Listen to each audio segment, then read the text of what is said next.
Assalamualaikum warahmatullahi wabarakatuh. Perkenalkan, nama saya Riha Maida Rosarira dari kelas WSH. Di sini saya akan menjelaskan hasil review jurnal saya. Yang pertama, saya akan menjelaskan review jurnal dari pengaruh perubahan pasar tenaga kerja pada fungsi SDM. Jurnal tahun 2018, penulis Marie Heder, Sylvia Sabo, Christina Dano. Tujuan dari penelitian ini adalah untuk mengkaji karakteristik dan pentingnya branding SDM, retensi pengetahuan, kompetensi, bakat, dan manajemen aliran dari antara tren baru. Latar belakang dari jurnal ini adalah membahas tentang pengaruh perubahan pasar tenaga kerja pada fungsi SDM yang di dalamnya berisi tentang dampak perubahan dalam pasar tenaga kerja yang diamati di zaman kita yang terkuat di bidang manajemen SDM. Pentingnya manajemen energi kerja yang efektif sudah semakin tinggi pesat yang mengangkat pentingnya profesional SDM, dan kita membutuhkan beberapa perubahan dalam aktivitas dan sikap mereka.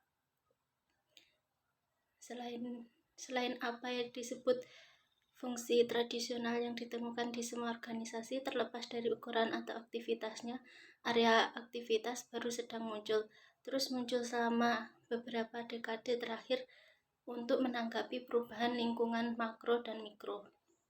Pembahasan dari jurnal ini yaitu yang pertama, membahas tentang pengembangan fungsi manajemen SDM, yaitu yang membahas bidang manajemen SDM. Salah satu tugas ini adalah mencapai tujuan organisasi yang membutuhkan bakat dan kondisi yang tepat untuk berpengoperasian dan menggunakan sumber daya manusia yang efisien yang wajib ditentukan.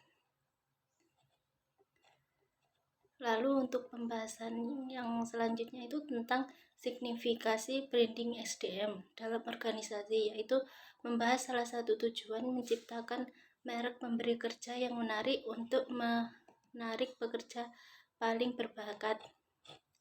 Lalu untuk pembahasan yang terakhir yaitu menekankan bahwa pekerjaan tidak harus ditekankan sebagai kegiatan wajib di masa depan, melainkan sebuah pengalaman. Jadi kesimpulan dari jurnal ini adalah kontinuitas perubahan lingkungan dapat diartikan sebagai kecenderungan fundamental dari operasional ekonomi.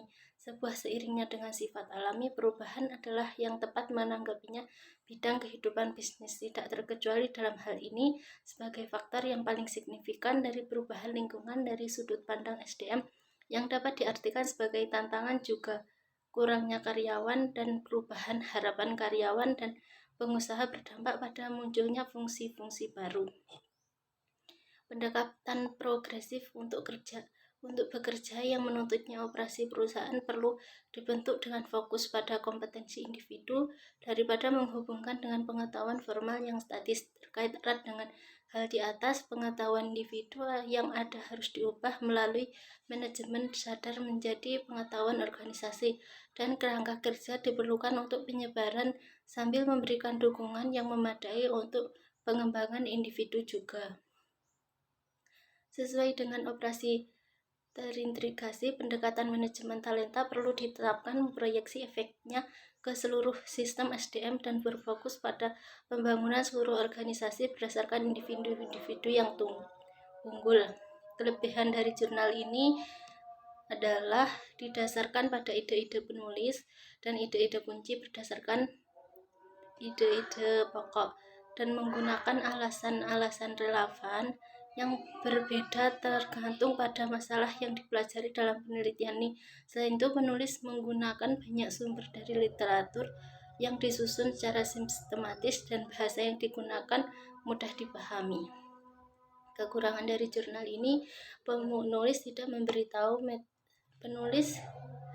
memberitahukan jelas metode yang digunakan dan pembahasan yang dibahas berisik bahasanya terlalu terbelit. Lalu untuk review jurnal yang kedua yaitu jurnal tinjauan konsep pengelolaan SDM hijau praktek. Jurnalnya namanya Journal of Social and Applied Sciences. Volume dan halaman 1, halaman sampai 13 sampai 20 tahun 2019. Penulisnya Kelvin M. Wita. Tujuan dari penelitian ini merupakan buat menyelidiki dan merinci konsep manajemen hijau asal daya insan menurut dokumen ada, mengeksplorasi praktik manajemen asal daya insan hijau dan penerapannya pada organisasi. Tinjauan ini akan membantu para peneliti pada bidang manajemen asal daya, khususnya manajemen asal daya manusia hijau, menggunakan menaruh pemahaman rinci mengenai HRMN hijau dan konsep terkait lainnya yang literatur masih belum lengkap. Selanjutnya, jurnal ini bertujuan buat memberitahu pentingnya HRMN hijau pada organisasi modern. Lalu latar belakang dari jurnal ini yaitu terlepas mengenai pentingnya manajemen sumber daya manusia hijau dalam berbagai aspek, literatur menunjukkan bahwa kerangka acuan proses yang luas untuk HRMI hijau yang belum muncul.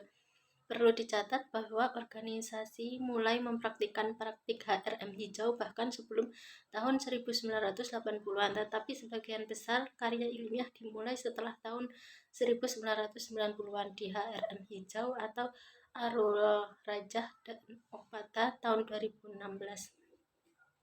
Karena HRM hijau dianggap sebagai disiplin baru dan muncul dalam manajemen dan khususnya literatur manajemen sumber daya manusia, ada kebutuhan untuk lebih banyak karya ilmiah untuk menciptakan lebih banyak pemahaman dan kesadaran di lapangan melalui manajemen kesenjangan literatur ini.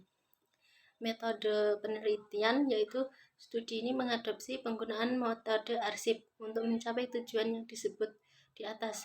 Metode ini mengulas artikel yang diterbitkan tentang manajemen SDM hijau untuk menjelaskan arti kata HRM hijau, penerapan 5 praktik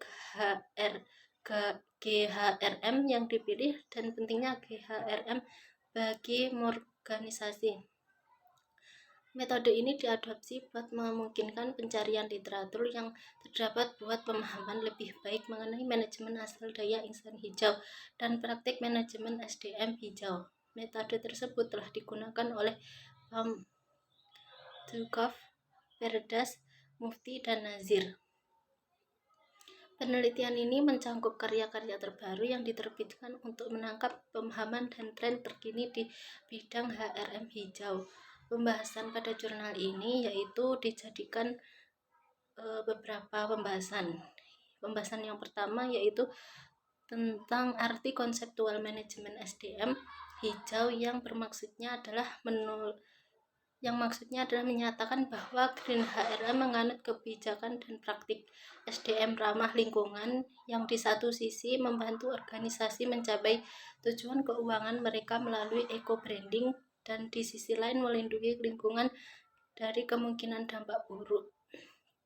Didefinisikan disebabkan oleh kebijakan dan tindakan organisasi. Pembahasan selanjutnya itu membahas praktik manajemen SDM hijau, yaitu pada jurnal ini menggunakan 5 praktik manajemen SDM hijau. Lalu pada pembahasan yang terakhir membahas tentang signifikasi praktik HR hijau dalam organisasi kontemporer, yaitu diantaranya reservasi dan pelestarian SDA dan meminimalkan pemborosan. Kesimpulan dari jurnal ini yaitu Green HRM adalah proses penempatan staf di tempat kerja untuk mencapai tujuan pembahasan dan merupakan upaya sadar untuk memastikan bahwa proses tersebut berkontribusi pada keberlanjutan lingkungan. Green HRM masih baru di bidang yang berkembang dan membutuhkan lebih banyak perhatian dari peneliti dan praktisi HR. Padahal ada kesenjangan sastra yang besar di bidang ini yang membutuhkan lebih banyak karya sastra. Green HRM menawarkan banyak manfaat bagi bisnis. Kami mulai dengan isu-isu yang berkaitan dengan mempromosikan tanggung jawab sosial, perubahan kinerja bisnis, dan kelestarian lingkungan. Lalu untuk kelebihan dari jurnal ini yaitu Jurnal ini menjelaskan secara terperinci dan banyak literatur dari karya ilmiah dan banyak literatur dari para ilmuwan. Kekurangan kalimat yang sulit dipahami dan pemaparan metodenya tidak ada atau kurang jelas. Sekian penjelasan hasil review jurnal saya. Apabila ada kurangnya, mohon maaf. Wassalamualaikum warahmatullahi wabarakatuh.